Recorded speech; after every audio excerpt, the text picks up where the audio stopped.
Friends, आज हम बात कर रहे हैं वोडाफोन आइडिया की। वोडाफोन आइडिया में लगातार गिरावट है और आज भी गिरावट जारी है, लेकिन आज बड़ी गिरावट के बाद में थोड़ा सा बाउंस बैक दिया स्टॉक ने। और सबसे बड़ी बात यह है कि बहुत ही भारी वॉल्यूम में आज भी काम हो रहा है। कल का रिकॉर्ड आज तोड़ दिया है वॉल्यूम ने। अभी बाजार शुरू है, करीब 2 बजे के टाइम है, करीब 200 करोड़ के ऊपर वॉल्यूम हो चुका है। काफ़ी ज़्यादा उठापटक हो रही है स्टॉक के अंदर। आगे क्या संभावना बन रही है, तो बहुत सारी अपडेट निकल कर आई है फ्रेंड्स। एक तरफ वोडाफोन VLC यानी जो वोडाफोन जो कंपनी है विदेशी, उन्होंने आइडिया को फ्री कर दिया है ये अपना डिसीजन लेने के लिए। तो आगे क्या है उसके बारे में उन्होंने क्या राय दी है अपनी, उसको भी हम डिस्कस करेंगे। साथ में एयरटेल ने भी सपोर्ट कर लिया है वोडाफोन आइडिया का, उनके समर्थन में बयान दिया है। तो क्या है वो बयान, उसको भी हम डिस्कस करेंगे।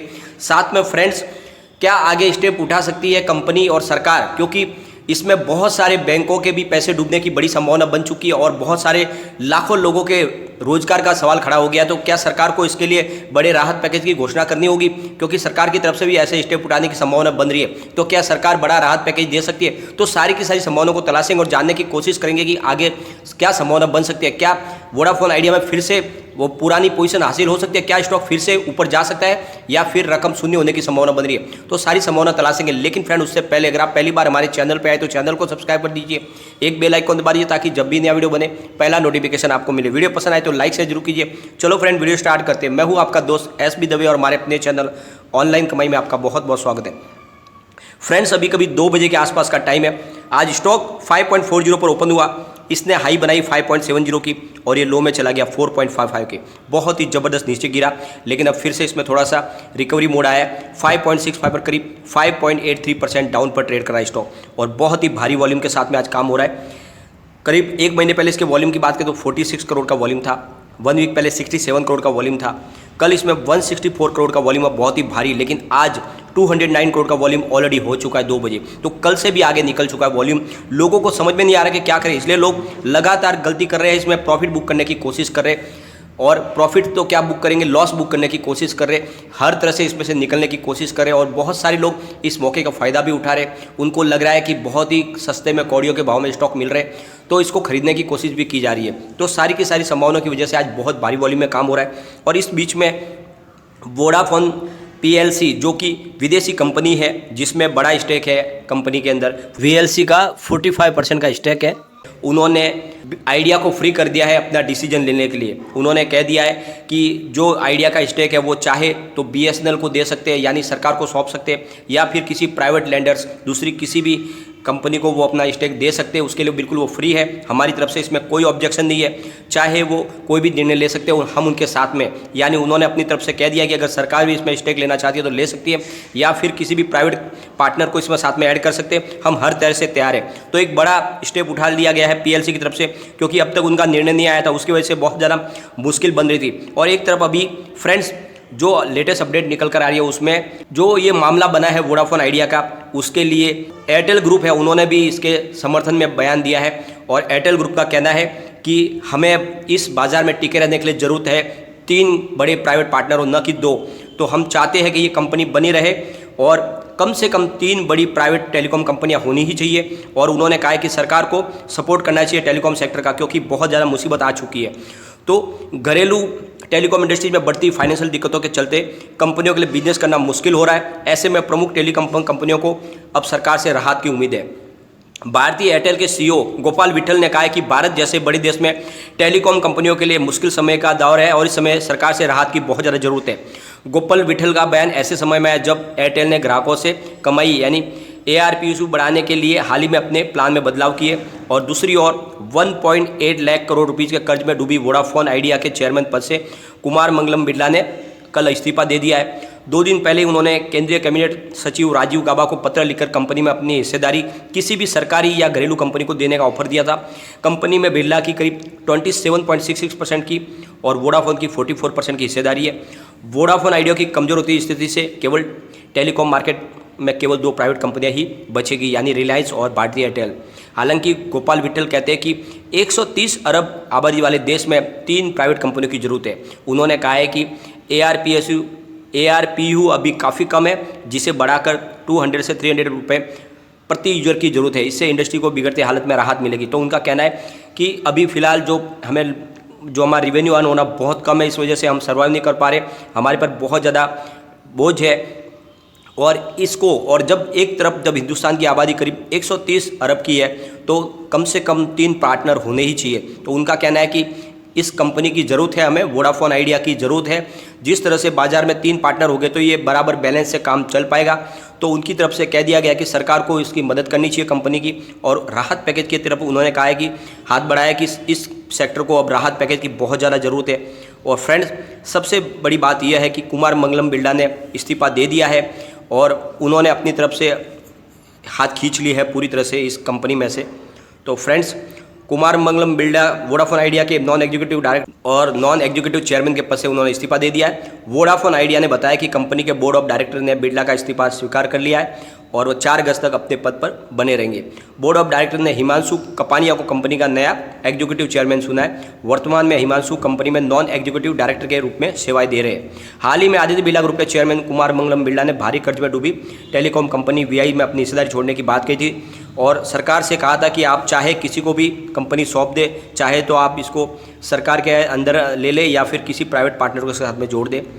और एक तरफ से जो खबर निकल के आ रही है कि सरकार जल्द ही टेलीकॉम सेक्टर के लिए एक राहत पैकेज की घोषणा कर सकती है और इसका प्रस्ताव वित्त मंत्रालय को भेजा गया है। इस महीने के अंत तक इसकी घोषणा हो सकती है। लेकिन आदित्य बिरला ग्रुप के चेयरमैन कुमार मंगलम बिरला की पेशकश उन्होंने की है, सरकार ने उस पर किसी भी तरह का अभी तक प्लान नहीं बनाया। बिरला ने सरकार को भेजे पत्र में अपील की है कि वोडाफोन आइडिया में अपनी हिस्सेदारी किसी भी सरकारी या घरेलू कंपनी को वो देने को तैयार है। लेकिन सरकार का मानना है कि वोडाफोन आइडिया में बिरला की हिस्सेदारी कम है। ऐसे में अगर सरकार इसमें बिरला की हिस्सेदारी ले भी लेती है तो आखिर माइनॉरिटी शेयर होल्डर होंगे, जबकि वोडाफोन मेजॉरिटी शेयर होल्डर होंगे और कंपनी में बिरला की हिस्सेदारी 27% है, वोडाफोन की 44% है। तो इससे सरकार को कोई फ़ायदा होने वाला नहीं है, क्योंकि आखिर मेजॉरिटी रहेगी वो वोडाफोन पीएलसी की रहेगी और इस वजह से सरकार की इसमें ज़्यादा हिस्सा लेने की इच्छा नहीं है। और सरकार ने पहले ही सरकारी कंपनी भारत संचार निगम लिमिटेड के लिए 70,000 करोड़ रुपये के राहत पैकेज की घोषणा की है। इसलिए सरकार अब टेलीकॉम सेक्टर में कोई नया पैसा खर्च करना नहीं चाहती है। वोडाफोन के सीईओ निक रीड ने पिछले दिनों कहा था कि भारत में टेलीकॉम सेक्टर तनावपूर्ण स्थिति में है, कंपनी इस जॉइंट वेंचर में अब कोई भी पैसा नया नहीं डालना चाहती। तो फ्रेंड्स, वोडाफोन आइडिया में जब से एक मिले उन्होंने किसी भी तिमाही में कोई फ़ायदा नहीं कमाया। जब से दोनों का मर्जर हुआ है लॉस ही लॉस में जा रहे, लगातार उनके ग्राहकों की कमी हो रही है, कर्ज उनके ऊपर बढ़ते जा रहा है। 1.80 लाख करोड़ रुपये का कर्ज हो चुका है। कंपनी ने फाइनेंशियल ईयर 2021 में 22 से 23 में करीब 24,000 करोड़ रुपये के कैश फ्लो की कमी का सामना करना पड़ सकता है। कंपनी को जनवरी मार्च में करीब 6,985 रुपीज़ का घाटा हुआ है, करोड़ रुपीज़ का घाटा हुआ है। दरअसल टेलीकॉम सेक्टर में साल 2018 से पहले 4 प्रमुख कंपनियां थी, रिलायंस, जियो और वोडाफोन आइडिया और एयरटेल 4 थी। और जियो के आने के बाद में फिर दोनों ने अपना मर्जर करके कंपनी एक बनाई ताकि वो अच्छे से सर्वाइव कर पाए। लेकिन हुआ इसका उलट, कंपनी धीरे धीरे पूरी तरह से कर्ज में डूब गई। वोडाफोन पर करीब 58,254 करोड़ रुपये के एडजस्टेड ग्रॉस रेवेन्यू यानी एजीआर की देनदारी है। इसमें उन्हें 7,800 करोड़ रुपये का पेमेंट किया है और मार्च 2022 तक उन्हें करीब 9,000 करोड़ रुपये और देना है। अप्रैल 2020 में वोडाफोन कंपनी ने करीब 1,530 करोड़ रुपये डाला था। यह पैसा मर्जर के समय हुआ था। और उधर दूसरी ओर भारतीय एयरटेल सुप्रीम कोर्ट में रिव्यू पिटीशन अगले हफ्ते में करने जा रही है। यह रिव्यू पिटीशन का ऑर्डर उस ऑर्डर के खिलाफ होगा जिसमें कोर्ट ने एजीआर के मामले पर फिर से इस मामले में कंप्यूटेशन करने से मना कर दिया है और रिव्यू पिटीशन किसी भी ऑर्डर के 1 महीने के भीतर फाइल करना होता है। वोडाफोन आइडिया भी इस मामले में रिव्यू पिटीशन डाल सकती है। एयरटेल पर करीब 43,980 रुपीज़ का एजीआर बकाया है और इस पर से करीब उन्होंने 18,000 करोड़ रुपीज़ का पेमेंट किया हुआ है।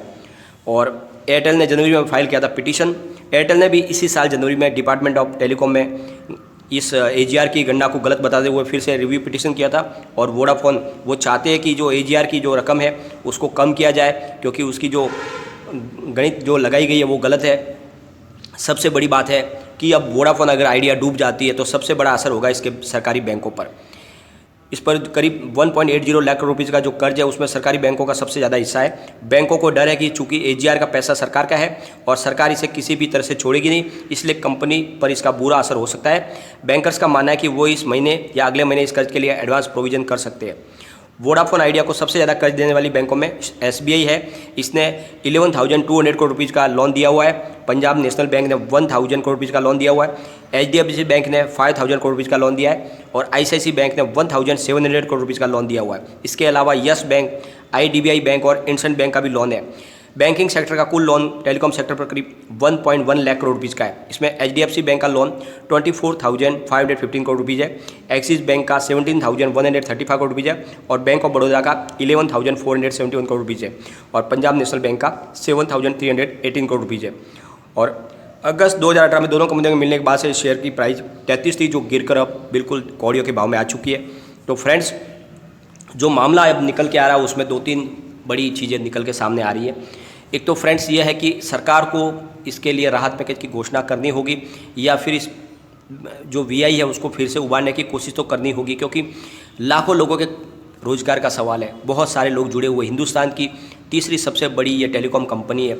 और दूसरी बात यह है कि बहुत सारे बैंकों का पैसा डूब रहा है, तो अगर ये कंपनी डूब जाती है तो उन बैंकों के, सरकारी बैंकों के पैसे भी डूबेंगे और उसकी तरफ भी ध्यान देना होगा। साथ में अब जो है सबसे बड़ी है, एक साख का सवाल होता है। हिंदुस्तान की साख पूरी इससे गिर सकती है अगर ये कंपनी बड़ी डूब जाती है तो। और इस तरफ से जो है VLC की तरफ से भी कह दिया गया है कि हम इसको फ्री कर रहे हैं, वो अपना स्टेक किसी को भी दे सकते हैं, किसी को भी अपना स्टेक दे सकते हैं। तो एक तरह से उन्होंने फ्री हाथ कर दिया है वोडाफोन आइडिया ने आइडिया ग्रुप को। और साथ में सपोर्ट में एक तरह से एयरटेल भी आ चुके हैं, क्योंकि उनको भी पता है कि आने वाले समय उनके ऊपर भी यही मुसीबत आ सकती है।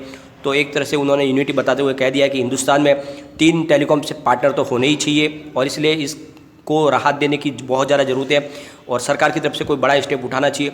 तो सरकार की तरफ से जो है कितना जल्दी स्टेप उठे उसके ऊपर ये सब संभावना रुकी हुई है। तो फिलहाल तो गिरावट है, लेकिन आज फिर से थोड़ा सा बाउंस बैक दिया है स्टॉक ने। आगे शायद कुछ पॉजिटिव संभावना निकल के आएगी, क्योंकि लगातार बहुत सारे अपडेट निकल के आ रहे हैं। आगे जैसे कोई नई अपडेट आएगी तो आपके साथ जरूर शेयर करेंगे। लेकिन फ्रेंड, कोई भी इन्वेस्टमेंट करने से पहले अपने फाइनेंस एडवाइजर से एक बार एडवाइज ले ले या अपना खुद का रिसर्च करें, क्योंकि मैंने वीडियो आपके एजुकेशनल पर्पज़ के लिए ही बनाया है। वीडियो पसंद आए तो लाइक शेयर जरूर कीजिए और चैनल को सब्सक्राइब कर दीजिए। Thank you.